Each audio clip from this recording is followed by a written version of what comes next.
Fala meu amigo, minha amiga, hoje eu quero falar com você sobre os 7 passos para puncionar qualquer veia. Pode ser adulto, pode ser criança, idoso, seja você médico ou enfermeiro, habilidoso ou não, eu garanto que seguindo esses passos você vai acertar qualquer punção que você fizer. E se esses passos eles ajudam nas veias difíceis, é claro que eles ajudam nas veias fáceis. Então vamos lá.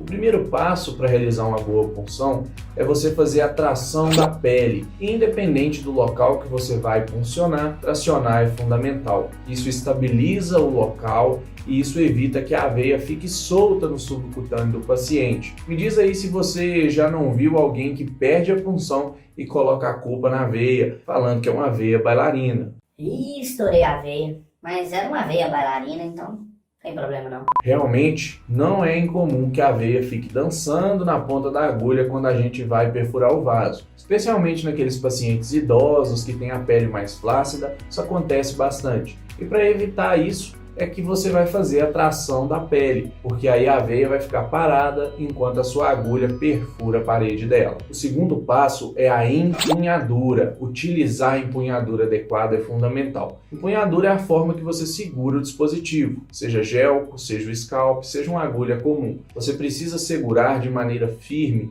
de forma que você possa ver o retorno de sangue e de forma que também não dificulte a sua canulação. Você deve segurar o dispositivo com o polegar e o dedo médio da sua mão dominante. Você vai utilizar o quarto e o quinto dedos para poder apoiar a sua mão e dar mais precisão ao movimento. E você vai utilizar o indicador para realizar a canulação. Com essa empunhadura, eu te garanto que não tem erro. O terceiro passo é a angulação. Você precisa sempre entrar com um ângulo pequeno. Quanto mais fina e superficial for a veia, menor deve ser o ângulo da agulha em relação à pele. Perfure a pele do paciente em direção à veia com ângulos de 10 a 15 graus ali no máximo. Às vezes você precisa entrar praticamente rente à pele com ângulos ainda menores. Já o quarto passo é, na verdade, uma constatação. Observe sempre o retorno de sangue pela câmara posterior do gel para você ter pelo menos a certeza que perfurou o vaso. E uma vez que você tiver retorno de sangue pela câmara posterior, aí você faz a canulação do vaso e ponto final. Você não achou que isso era sério, né? Se você tentar canular o vaso assim que tiver retorno de sangue, você vai cometer o erro que a maioria das pessoas comete. Porque fazendo isso, você pula 2 passos que são os mais importantes numa punção. Então você perfurou o vaso, observou o retorno de sangue. Nesse momento você vai segurar a sua ansiedade em canular a veia e vai seguir para o quinto passo. Você vai reduzir ao máximo o seu ângulo em relação à pele. Sim, isso mesmo. Você vai reduzir ainda mais o ângulo. Ah, mas eu já entrei com um ângulo pequeno. Independente disso, reduz ainda mais. E depois dessa redução do ângulo, você vai avançar o seu dispositivo milimetricamente para garantir que o catéter vai estar dentro do vaso. Olha bem para essa agulha aqui. Você consegue perceber que a agulha e o catéter têm tamanhos diferentes? O catéter começa poucos milímetros depois da ponta da agulha. Então, quando você perfura a veia, não dá para você ter certeza se seu catéter também já está lá dentro. Veja aqui na imagem.